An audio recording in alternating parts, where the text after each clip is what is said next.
ఇలా మాల్లోకి వచ్చామో లేదో అప్పుడే బాల్ కూడా దూల పనులు చేయడం మొదలు పెట్టేశాడు.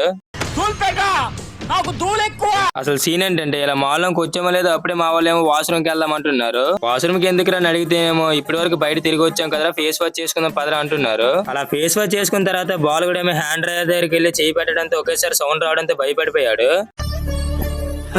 సరే ఇలా వాష్రూమ్ నుంచి బయటకు వచ్చామో లేదా డైరెక్ట్ గా టైం జోన్ లోకి వెళ్ళిపోయాం. టైం జోన్ లో బాల్ కూడా మురళి కూడా చేసిన రచ్చ ఎంత అంత కాదు. ఇలా వచ్చామో లేదా ఎప్పుడే పిల్ల చేష్టలు చేయడం మొదలు పెట్టేశారు. బాలు అయితే మరున్నో చిన్న పిల్లలు చేయాల్సినవన్నీ ఈడే చేస్తున్నాడు, నేను ఈడే తీస్తానని వెళ్ళిపోతున్నాడు. చాలా సెకలు ఉన్నారా నీలో. టైం జోన్ లో అన్ని ట్రై చేశాక అలా ఒక రౌండ్ వేసుకొని టైం జోన్ నుండి బయటకు అయితే వచ్చేసాం. బయటకు వచ్చేసరికి పెన్నులు కనిపించాను. పెన్నులు తీసుకోవడానికి వెళ్తేనేమో పెన్ను కాస్ట్ చూసేసరికి ఒకటే గుర్తొచ్చింది, వెనకటి కోడు తుపాకి లేకపోయినా లపాకి కావాలన్నా అంట. అంటే ఏమిటని మాత్రం అడగకండి, నాకు కూడా తెలియదు. మీకు తెలిస్తే కింద కామెంట్ చేయండి. ఎప్పటికే టైం అయిపోయింది పదండి అంటేనేమో బాల్ కూడా ఎక్కడికి వచ్చి యాక్సిలేటర్ మీద స్టంట్లు వేస్తున్నాడు. ఆడు స్టంట్ లోనే ముగించుకుని అలా ఇంటికి అయితే వెళ్ళిపోయాం. మీరు కూడా కింద ఉన్న సబ్స్క్రైబ్ అండ్ ఫాలో బటన్ కొట్టేస్తే రేపు మరొక వీడియోతో కలుద్దాం.